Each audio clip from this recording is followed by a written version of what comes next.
पहली बात, जिस्म को अपने हाथ में ऐसे नहीं लेते, डॉक्टर किसी वजह से बन के बैठे हुए हैं। अगर दवाई डॉक्टर कहता है तो आपने टोटकों पे नहीं जाना, आपने दवाई भी साथ लाजमी लेनी है। आप कितना भी साफ करा लो बड़े गोश्त को, उसके अंदर चर्बी है। अगर आप ब्लड प्रेशर के मरीज हैं तो आपने बड़े गोश्त से भी थोड़ा परहेज करना है। जब उनको ब्लड प्रेशर लो का मसला होता है, आपकी जो मील्स है ना, उनका टाइम इंटरवल बड़ा सही होना चाहिए। जैसे 4 घंटे से ऊपर एक खाने से दूसरे खाने में गैप नहीं होना चाहिए। खाने या कंट्रोल करके अपनी ईटिंग हैबिट्स को तब्दील करके अपने ब्लड प्रेशर को कंट्रोल कर सकते हैं, और वो क्या तब्दीली है? पहली चीज़ तो ये कि ब्लड प्रेशर कंट्रोल करने से हमारे यहाँ थोड़ा सा ना एक कॉन्सेप्ट है कि बीमारी हो जाए पहले टोटकों की तरफ भागते हैं, पहले हम खुद करके देखेंगे। ब्लड प्रेशर की ऐसी बीमारी है, अगर आपको हो गई है ना, अव्वल तो खैर सारी बीमारियों में मैं कभी भी रिकमेंड नहीं करती कि आप खुद से डायग्नोज कर लो किसी से पूछ पाछ के, और उसके बाद ना कहो अच्छा ये टोटका कर लो। हाँ, गूगल देख लिया, किसी महफिल में गए, किसी ने कह दिया तुम्हें ये मसला लग रहा है, इसको ऐसे कर लो, वो लगा लो, फिर कभी कभार बात बिगड़ जाती है। तो पहली बात, जिस्म को अपने हाथ में ऐसे नहीं लेते, डॉक्टर किसी वजह से बन के बैठे हुए हैं, ठीक है। तो पहले अगर आपको ब्लड प्रेशर का मसला है, आप डॉक्टर के पास जाएँ, उसको बताएं कि मेरी ये फैमिली हिस्ट्री, ये डॉक्टर को पता होता है कि मैंने इसको क्या दवाई किस साथ स्टार्ट करानी है। तो आपको अगर दवाई डॉक्टर कहता है तो आपने टोटकों पे नहीं जाना, आपने दवाई भी साथ लाजमी लेनी है, ठीक है। दूसरी बात ये, जिसम में कोई भी चीज़ टोटकों से ठीक नहीं होती। एक ओवरऑल लाइफस्टाइल अप्रोच है कि आपको पूरा जो है ना वो हर चीज़ ऊपर से लेकर नीचे तक अपनी सही करनी है। अगर ब्लड प्रेशर की बात की जाए तो उसमें ना एक तो लो फैट का बहुत जिक्र किया जाता है। लो फैट में ये नहीं कि आपने बिल्कुल ही हर चीज़ से तेल वेल निकाल देना। जो प्रॉपर लो फैट वाला जो इशू जिसमें आता है वो है हमारा ये दूध से बनी अशिया वगैरह। इनको जो आपको या तो आप लो फैट लो या फिर निकाल दो, अगर आप लो फैट अफोर्ड नहीं कर सकते बाजार से लेना या कुछ ऐसा करना। दूध की बलाई उतार के लें। एक और हम लफ्ज़ इस्तेमाल करते हैं सैचुरेटेड फैट्स, मक्खन, देसी घी वगैरह, या ऐसी चर्बी की ऐसी किस्म जो रूम टेम्परेचर में जम सी जाती है। कोकोनट ऑयल जैसे आपने देखा ना, जमा सा होता है, वो देसी घी जमा हुआ होता है, मक्खन जमा हुआ होता है, उसके बाद बड़ा गोश्त। आप कितना भी साफ करा लो बड़े गोश्त को, उसके अंदर चर्बी है। हम बड़ी जस्टिफिकेशन देते हैं, कोई नहीं, बड़ी सफाई करवा के हम लेते हैं और उसके बाद कोई बात है, खैर है, हम खा सकते हैं ये। अगर आप ब्लड प्रेशर के मरीज़ हैं तो आपने बड़े गोश्त से भी थोड़ा परहेज़ करना है। उसके अलावा लाइफस्टाइल आपका अच्छा होना चाहिए। वॉक बहुत ज़्यादा इंपॉर्टेंट है। कच्चे फल, कच्ची सब्जियों के बारे में इसमें बहुत ज़्यादा एक फ़ायदा देखा गया है। रिसर्चर्स कहती हैं कि अगर आप कच्चे फल और कच्ची सब्जी का इस्तेमाल करें डाइट में, तो आपको ब्लड प्रेशर का जो आपका जो मसला है वो आहिस्ता आहिस्ता इन सब चीज़ों के साथ मिलाते हुए हल आराम से हो सकता है। उसके बाद नट्स और सीड्स की एक ग्रुप की मैं बात लाजमी करना चाहूँगी कि हमारी किताबों में लिखा होता है कि अभी पेशेंट को ना नट्स और सीड्स भी खाने को दें, उसके डाइट प्लान में ना ये भी ऐड करें। हमारे यहाँ अगर गर्मियों में किसी को, हमारे यहाँ तो देखिए आपको नबी मैक्सिमम तो गर्मियाँ ही रहती हैं, अब आके थोड़ा मौसम बदला 2 दिन से, तो हमारे यहाँ अगर किसी को कह दें कि भाई आप नट्स या सीड इस्तेमाल करने, आप अखरोट खाया करें, कहेंगे इससे तो गर्म तासीर होती है, पहले ही खून का ये मसला चल रहा है, ब्लड प्रेशर का मसला चल रहा है, तो हम तो नहीं खाएंगे। ये एक बहुत बड़ा मिसकंसेप्शन है, इसका ध्यान रखना है आपने कि अगर नट्स और सीड्स बेनिफिशियल हैं, हेल्दी हैं, इस्तेमाल करें। और जो हम बहुत ज़्यादा तासीरों के पीछे भाग पड़ते हैं ना, तो इतना भी मसला नहीं होता कि आपने चीज़ अगर गर्मी में खाई है तो वो कुछ कर देगी आपको। Just good amount of water लें, फिजिकल एक्टिविटी अच्छी रखें और बाकी दिन में अच्छा सा बैलेंस करें। अब नट्स और सीड्स का मतलब ये नहीं कि आपने मुट्ठी भर के बस खा लेने, बहुत ज़्यादा सर्विंग होती है उसकी कि इतने काजू ले लिए, इतने बादाम ले लिए, चिया सीड्स ले लिए, पंपकिन सीड्स ले लिए, अलसी के बीज ले लिए, तरीके से प्रॉपर तरीके से उसका इस्तेमाल करेंगे। मेरे ख्याल से पाकिस्तान वाहिद मुल्क होगा दुनिया में जो कि समर्स में मछली का भी बायकॉट कर देते हैं। आप दुनिया में शायद कहीं और इसकी एग्जांपल नहीं मिलती है। मछली का भी बहुत किरदार है कि मछली के अंदर जो फैट्स हैं वो हेल्दी फैट्स में आते हैं। पर अगर आप कह दो मरीज़ को जुलाई में मछली लेने का, वो तो रोने बैठ जाएगा, मेरी तो माले नहीं दे रही, इसकी तो तासीर गर्म होती है।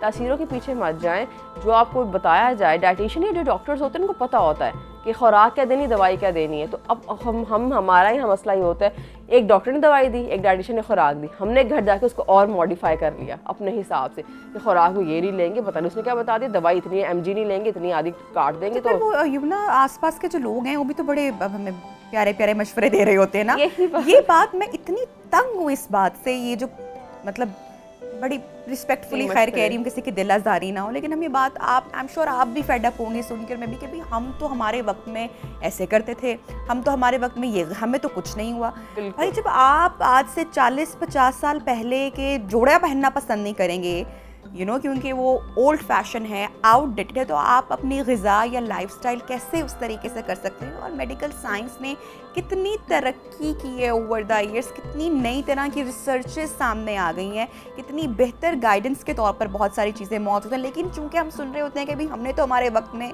ये नहीं किया था, तो अब उस पर ठप्पा लग गया है कि अभी आज के जनरेशन भी वो करे। ये बड़ा क्लैश है घरों में। मेडिकल साइंस में भी है, इतनी तेजी से बदल रही होती है। कल को कुछ कहते हैं, हाँ एवरीडे, कल को कुछ कह रहे होते हैं, वही कहते हैं कि नहीं ज़्यादा और रिसर्च जब की तो पता चला नहीं ये चीज़ ठीक नहीं, अब ऐसे कर लो, अब ऐसे कर लो, अब ऐसे कर लो। और इंसानियत की बेहतरी के लिए चीज़ें बदलती जाती हैं, पर हम उस माइंडसेट से निकलने की कोशिश ही नहीं करते। हमें होता है कि फलाने ने जो चीज़ बता दी ना, फलाना जो है ना वो ऐसा टोटका करके ब्लड प्रेशर मेरा बड़ी जल्दी ठीक हो गया था। अब जैसे हम लहसुन की बात करते हैं, लहसुन खाने की, ठीक है, अब जो लहसुन की अमाउंट है जिसके बारे में लिखा गया रिसर्चेज में कि ये ब्लड प्रेशर के मरीज़ अगर ये सारी बातें मैंने बताई हैं इनके साथ ऐड कर ले अपनी डाइट में तो बड़ा फ़ायदा होगा, वो वही ज़्यादा है। वो मिलीग्राम्स, मतलब 2400 मिलीग्राम तक एक है कि एक एशियन एक बंदा जो हमारी जो है पॉपुलेशन है उसको इतना खाना चाहिए। यार हम रैंडम एक लहसुन का टुकड़ा लेकर और फिर औखे होकर निहार मुँह खा रहे होते हैं, गला पक रहा होता है। तो कुछ चीज़ें अगर डॉक्टर कह रहा है आपको, डाइटिशियन आप ही कह रही है कि भाई फलानी जगह से फलाना सप्लीमेंट ले लें, अब वो पीछे साइंस है कि भाई एक्सट्रैक्ट आप निकालेंगे तो ज़रा थोड़ी अमाउंट में कम ज़्यादा चीज़ मिल जाएगी, पर नहीं, हम तो लहसुन खाएंगे 4 जगह बैठ के, सुबह निहार फिर 4 दिन बाद गला पक जाएगा, उसका तो कितना तेज़ फ्लेवर होता है, आप नहीं खा सकते, ठीक है। तो इस तरह से कुछ चीज़ें होती हैं जो असर करती भी हैं, पर वो रिसर्च बेस्ड होती है। अगर मैंने लहसुन वाली बात बताई, ये रिसर्च बेस्ड बात है, ये बात नहीं कि मेरी वालदा ने मुझे की थी मैंने कहा चलो आगे चला दो। हमारे यहाँ यही होता है, जो पीछे सुनते आ रहे हैं उसमें 2 अपनी और डाली और आगे चला दी। इससे आप ओवरऑल एक बहुत नेगेटिव इम्पैक्ट क्रिएट होता है। एक तो ऐसे कुछ लोग ऐसे होते हैं जो इस माइंडसेट में बाकायदा होते हैं कि खुराक ही काम करती है, दवाई काम नहीं करती, तो ये बहुत गलत अप्रोच है। जो दवाई आप नहीं लेते, पर खैर एक दिन उनको भी दवाई लेनी पड़ती है, पर जिस टाइम पे उनको दवाई लेने की ज़रूरत और वो मजबूरी महसूस होती है तब बात बिगड़ गई होती है। आप बहुत सारे मसले इनिशियल स्टेज पर डैमेजेस आप बचा सकते हैं। एक कपड़ा थोड़ी एक खराब हो गया तो हम दोबारा से लगा देंगे, जिसमें में भाई इस तरह से आप हर चीज़ रिपेयर नहीं कर सकते। अच्छा, फौरी तौर पे घर में हम क्या ले सकते हैं, ऐसी क्या चीज़ कि अगर आपका, मैं अच्छा उन लोगों की बात करें जिनका ब्लड प्रेशर यूजली लो होता है, तो सबसे पहले लो होने वाले बीपी के जो पेशेंट्स होते हैं वो तो घर में काफ़ी चीज़ें, सोडा पी लो और वो ठंडी कोई चीज़ या फिज़ी ड्रिंक्स कोई फौरी तौर पर ही दिया जाता है। आप क्या समझती हैं, क्या देना चाहिए जिन लोगों का ब्लड प्रेशर एकदम से लो हो जाता है और उनको डिजीनेस होना स्टार्ट हो जाती है? सबसे पहली चीज़ तो ये, जिनको ब्लड प्रेशर लो का प्रॉब्लम होता है ना, उनको मैं ये ज़रूर एडवाइस करती हूँ कि अपने खाने का टाइम टेबल है ना, वो तो खैर मैं सबको एडवाइस करती हूँ, पर ब्लड प्रेशर लो वालों में ना अभी खाने का टाइम टेबल बड़ा सही होना चाहिए। हमारे यहाँ क्या होता है, जब दिल किया, जब वक्त मिला तो खा लिया।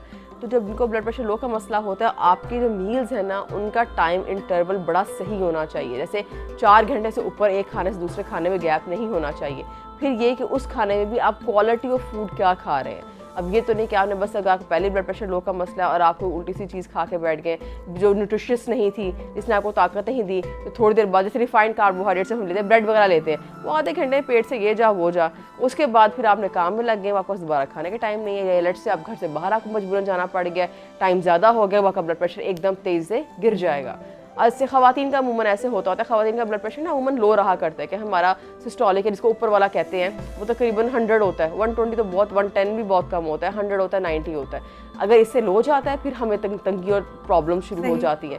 सबसे पहली चीज़ ये है कि आपका जो टाइम इंटरवल है बिटवीन 2 मील्स वो बहुत सही होना चाहिए, बड़ा एक्यूरेट होना चाहिए, बहुत लंबा गैप नहीं होना चाहिए। ये वाली चीज़ नहीं चल सकती लो ब्लड प्रेशर वालों पे कि जब दिल किया खा लिया, और आपका फूड जो है वो वाला नहीं चल सकता, specially if you are going out, क्योंकि जब आप बाहर जाओगे तब तबीयत आपकी बिगड़ेगी एक दफ़ा। अगर आपका लाइफ टाइम ड्यूरेशन लंबा हो गया और आपने पहला मील भी, अब सुबह सिंपल ब्रेड खा के निकल गए थे, ब्रेड के ऊपर लेट से जैम खा के निकल गए थे, जैम लगाए, ब्रेड लगाए, वो 1 घंटे में वो गायब हो जाना है।